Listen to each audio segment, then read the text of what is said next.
Oh yeah, let's read it and go on an adventure. Hey friends, welcome to Papa Read This. Today we're going to be reading Slater Illustrator by Andrea Beaty, illustrated by David Roberts. Let's jump right in and get started. At the end of the garden in the soft fading light, when the day turns to dusk and the dusk into night, the sweet scent of jasmine floats into the air to mix with the music of laughter, and there Aaron D. Slater soaks it all in with this flowery blanket tucked under his chin. Words drift like music, melodious, mild, a sweet summer song for a sweet summer child, who drifts off to sleep as the cottonwoods sway at the end of the garden, at the end of the day. It's summer, then summer, and summer once more, and soon Aaron D. is a youngster of 4. The jasmine climbs higher, the roses have grown, and Aaron himself has a spot of his own. For seedlings and saplings beside the slate walk, which he illustrates daily with a bucket of chalk. But what he loves most, what makes Aaron's heart sing, is to listen to books in the old garden swing, to write stories he thinks is the greatest of things. But first he must read, it's the best place to start, and young Aaron wants to with all of his heart. But the words are just squiggles, and try though he might, even with help, Aaron can't get it right. Why can't I do it? Why is it so hard? He goes back to drawing on slate in his yard. It's school time at last, in his sunflower socks and poppy red jacket with matching lunchbox. He marches to class with a teacher's bouquet, ready to read by the end of the day. But he doesn't that day, or that month, or that year, and though he makes progress, it's painfully clear he'll never quite get it like all of his friends, since he'll never stand out. He decides to blend in. And so here he is at the start of grade 2, in his simple white t-shirt and matching white shoes. He tries to keep up, to blend in, and to hide the tangle of feelings he carries inside. At first it goes well, since his teacher is new, and a bit overwhelmed by the hullabaloo. But things settle down, and Miss Greer finds her stride, and once she gets rolling, there's no place to hide.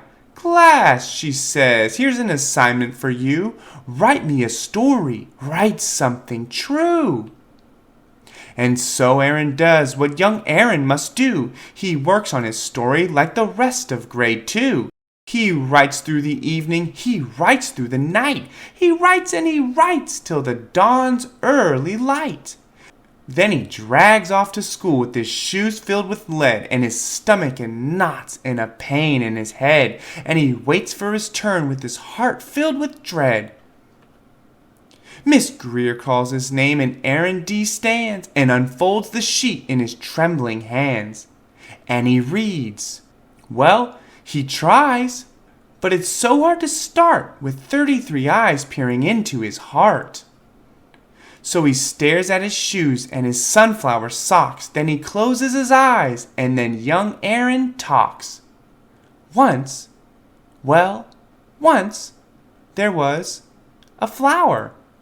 No, wait, I know. Once there was a magical flower, which gave all who held it extraordinary power.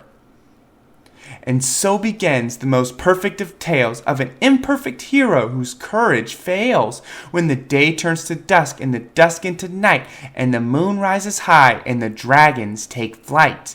And who learns, after all, in the wee morning hours, strength comes from the heart and not magical flowers. That beauty and kindness and loving and art lend courage to all with a welcoming heart.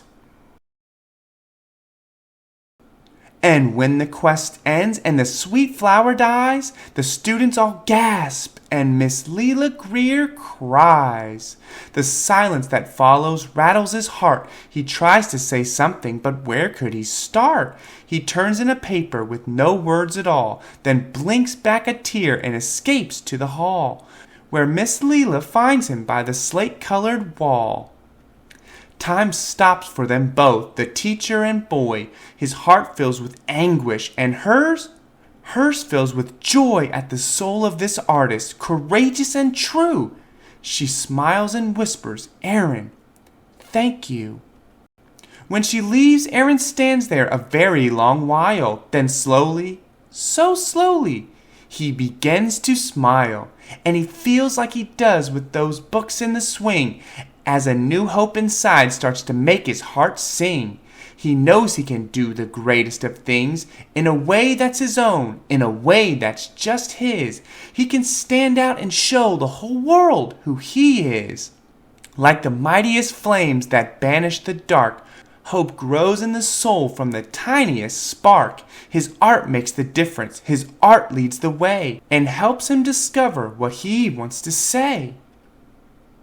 And his reading gets better, of course, it's still tough, but each day that they work is a little less rough. Like all imperfect heroes at the start of a quest, he must do what he can and hope for the best.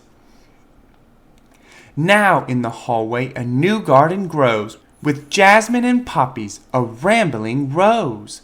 Books, art and music, a dragon or two, who soar through a sky of delphinium blue. The art tells a story, melodious, mild, furious, fragrant, wonderful, wild.